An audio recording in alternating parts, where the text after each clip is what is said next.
Hello, I'm Armin Budish. Welcome to Golden Opportunities. Today, how the state's new budget can harm seniors will add up what it will really cost you. Then we'll follow doctor's orders and learn the best way to care for seniors. We'll turn the page to check out what's happening at your local library. Plus, are your teeth telling your age? We'll brush up on how to keep your smile young.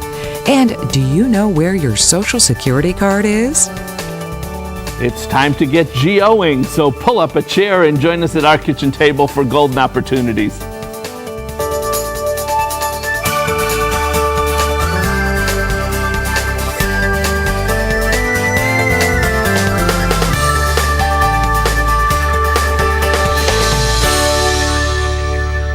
What are some of the most pressing issues that seniors face today?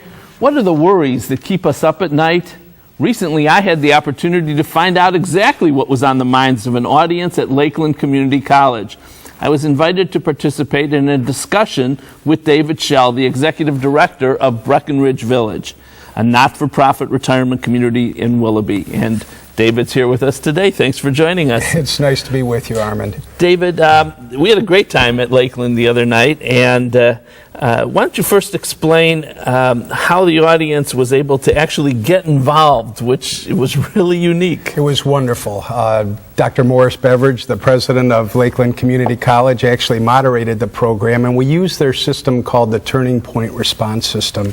Kind of a neat little keypad where the audience could respond with their answers to questions that were posted, and it's anonymous, so you know exactly what's on people's minds, and it's instantaneous. So we were able to get the responses and then answer the questions, as you well know. It was a little bit like a mini American Idol. You know, we were all clicking in.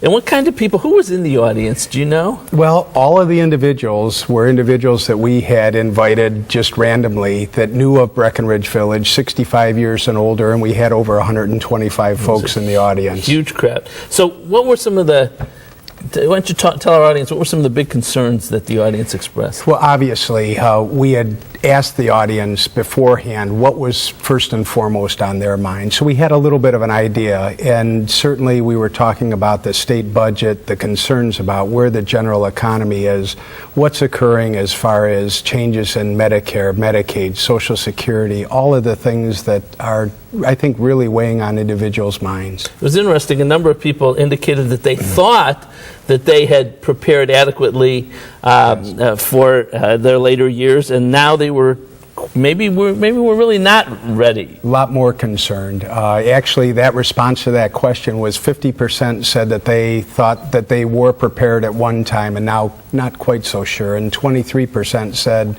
I'd like to be a little bit better prepared. And we had talked about some of the documents people should have, some of the basic, the financial power of attorney, which is the most important document people should have to make sure someone can step in and help them with their finances. And while a lot of the people had financial powers of attorney, they didn't all have all the things in them that they should. So I think we were able to open some people's eyes. And I thought that was fascinating because it was not only the financial piece, but that preparedness piece. Absolutely. And then another point that was expressed by the audience was fear of changes in health care that would impact them directly, yes, particularly long-term care.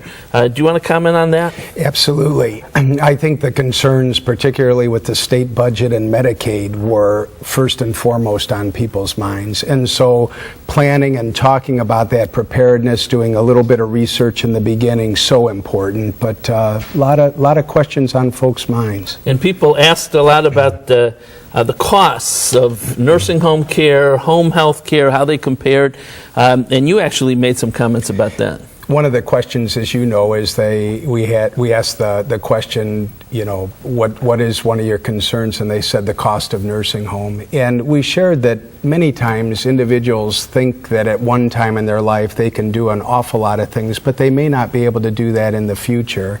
And over 50% said that they'd like to stay in their home and bring in home care, and about 34% thinking a retirement community would be a great option. We were pleased to hear Absolutely. that. But then we talked about But if you look at even at $10 an hour to find someone to come into your home, $240 a day just for home care, let alone all of the other expenses related to heat, light, utilities, taxes, coordinating all of that care. So sometimes, although not the best alternative, sometimes a nursing home, because of needs, probably the most cost-effective and realistic alternative. And with nursing homes, which, today could run at least $80,000. Many of them are $100 or more, $100,000 a year or more. People, that's a lot of money, but Huge amount.